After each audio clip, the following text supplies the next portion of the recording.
Tenjin Festival, or Tenjin Matsuri of Osaka, is ranked as one of Japan's top 3 festivals, along with the Gion Matsuri of Kyoto and the Kanda Matsuri of Tokyo.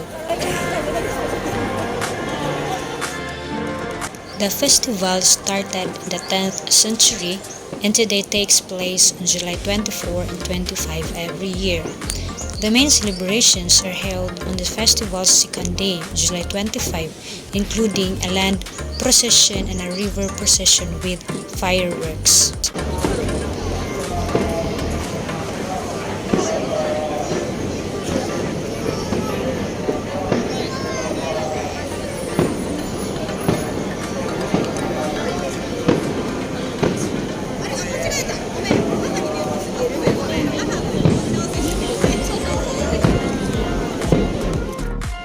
The river procession continues as celebrations go on into the night and culminates at about 19:30 or 7:30 p.m. when fireworks start to go off, continuing until about 21 or 9 p.m. Although not one of the most outstanding firework displays in Japan, the fireworks of the Tenjin Matsuri, combined with the illuminated boats and the reflections of the river, make for a truly unique spectacle.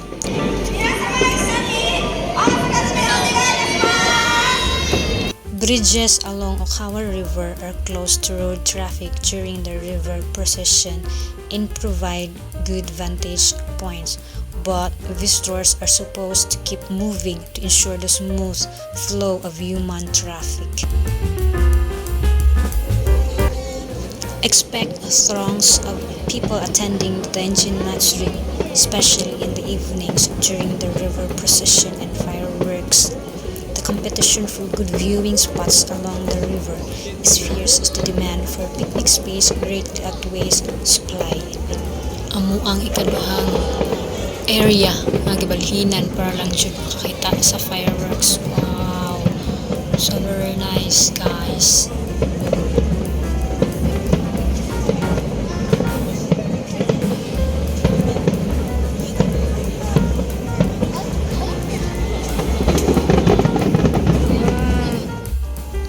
Anyway, we are in Sakura no Miya.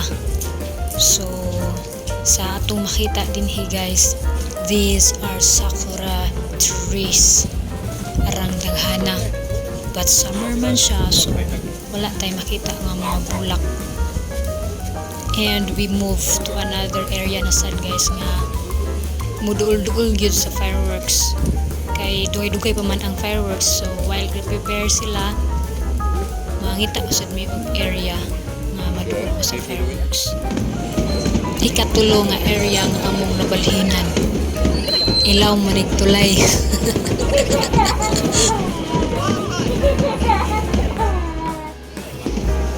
Ikaupat nga area nga among nabalhinan. What? Anyway guys, nagsugod ang fireworks display at 7:30 p.m. and then humansad ni 9 p.m. So mga pila ka seconds, then start na sa display, and after that prepare na sad sila for other seconds, and then display na sad muna nga effort kay sila guys as in, and then once a year man good siya pwede noong kinadyo daghanan ng tao labi ka hugot yun.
Grabe,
lovely.